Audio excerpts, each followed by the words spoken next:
McCall, 17. My name is Sherry Brown. I'm 31. My name is Nacho Williams. I'm 15.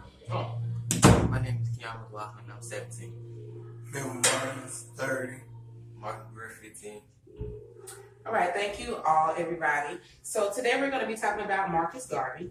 Not too many years ago, America was known to the majority of its inhabitants as a place of sorrow, agony, and enslavement. The extreme pressures of being colored and impoverished weighed down on many Americans. To make matters worse, the government and its officials blamed these Americans for their predicament and further oppressed them.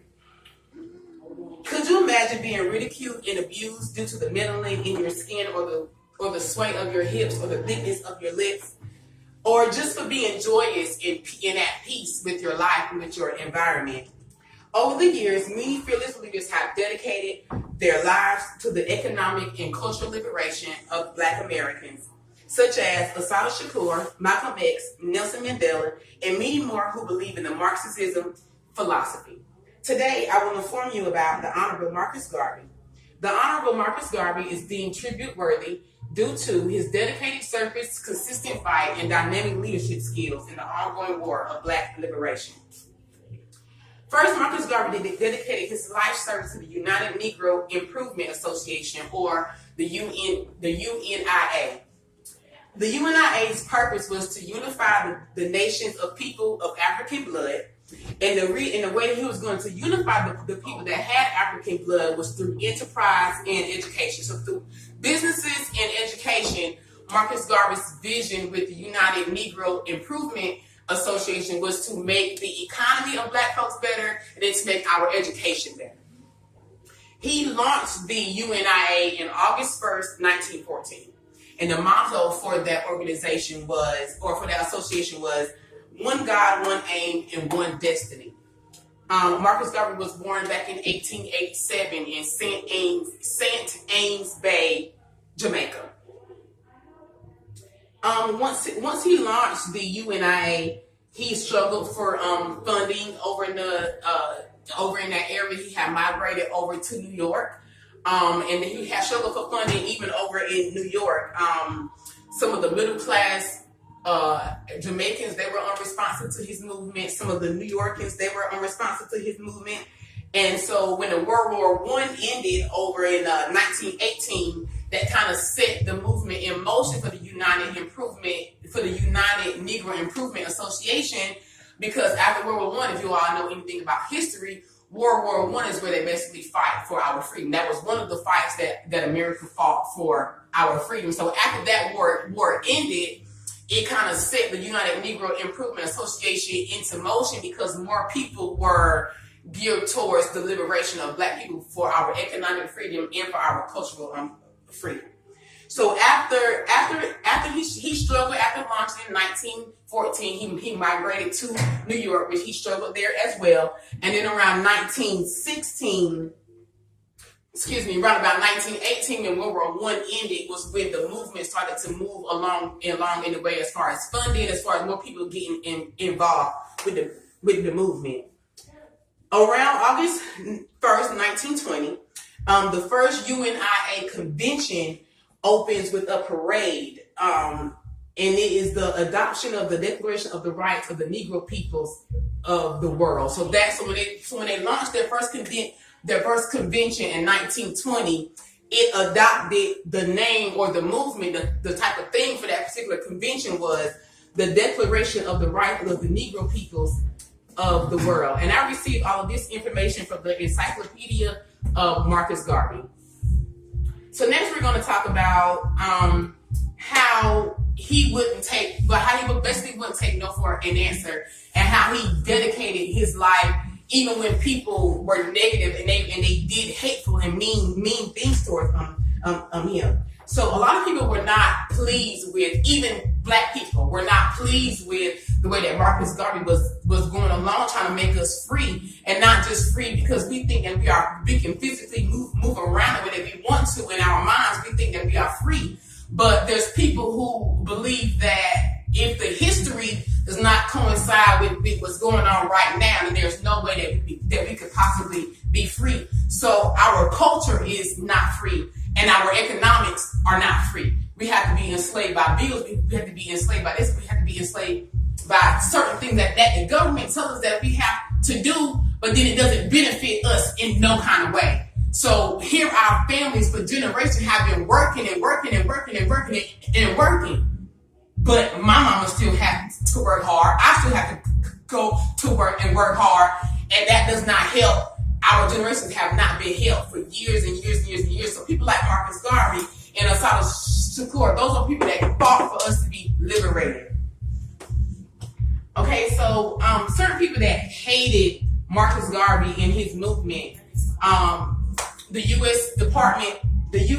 State Department did not like Marcus Garvey. The European governments and integrational organizations such as the NAACP, they were formed together to go up against Marcus Garvey. These people, the governments put things and put certain people in place. Like when the U.S. State Department came up against Marcus Garvey, that was the first black man that ever got into the FBI, came up against Marcus Garvey, the man who was trying to make us all liberated through our economics, through our education. But certain people, as far as people that was involved in the NAACP and people that were involved in European governments, U.S. State Department, they all formulate plans. They conjured up these evil plans to come up against Marcus Garvey, which landed him in prison.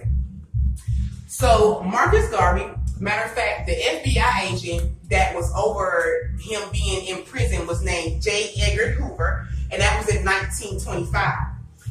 During that trial, Marcus Garvey got very upset and he made an outrageous remark during court to the Jewish judge and the Jewish jury. And he said that the reason why you all are in slavery, or you're trying to find me guilty of mail fraud. Okay, his charge was mail fraud. Okay, he was convicted of mail fraud in 1925 due to J. Edgar Hoover, and they just basically convicted him because J. Edgar Hoover went to go talk to the KKK, and they all decided that Marcus Garvey needed to be locked up. So that man served 3 years in prison for mail fraud. Okay. So from prison, he wrote his first documented speech that was written on paper, and it was called "The First Message to the Negroes of the World from the Atlanta prison." So in 1928, he was released from prison. As soon as he was released from prison, he had been in prison for mail fraud. People hated him. Governments hated him. People tried to kill this man, all for trying to liberate us through our culture and through our education. Okay, so as soon as he was released from prison due to mail fraud, he traveled to Switzerland to speak to the League of Nations about racist issues and the abuse of color. So immediately after he was released from prison through these great works that he had done through the UNIA, he's traveled to Switzerland to still talk about the same things that he was locked up for. So Marcus Garvey was never afraid of the conviction. He was never afraid of the different avenues of people that try to come up against him. He always made sure that he stayed true and dedicated to his purpose. And his purpose was to liberate Black people through education and through enterprise. Also, when he was released from prison in 1928, after he traveled to Switzerland, he also traveled back to Jamaica and made People's Political Party, and that focused on the workers' rights over in Jamaica. He was also elected as the principal for that local government, and then after that, he was imprisoned by British authorities. So out of all the great and good works that Marcus Garvey did, he was still in prison. He was still came up against by negative people, by evil people who did not want him to do what was right for Black people. Nowhere across the board, he was always hit with either being accused of something by the government or being accused of something by anybody, just so he would not educate our people, just so our people would not be free economically, just so our people would not be free culturally. Okay? And I received all of that information from the biography of Marcus Garvey. Okay, so due to Marcus Garvey's wonderful dynamic leadership skills, he has become one of the international symbols for Black freedom. Through his many magnificent works and diligence in the liberation of Black people, no matter the adversity that he faced, prison, defamation, he persevered through all of those negative things that came up against him. He still fought for our own people, no matter what. Certain people, such as Martin Luther King Jr., called him the first man on a mass scale to give millions of Negroes a sense of dignity and destiny. Members of the UNIA claimed him to be the Black Muslim leader like Elijah Muhammad and Malcolm X.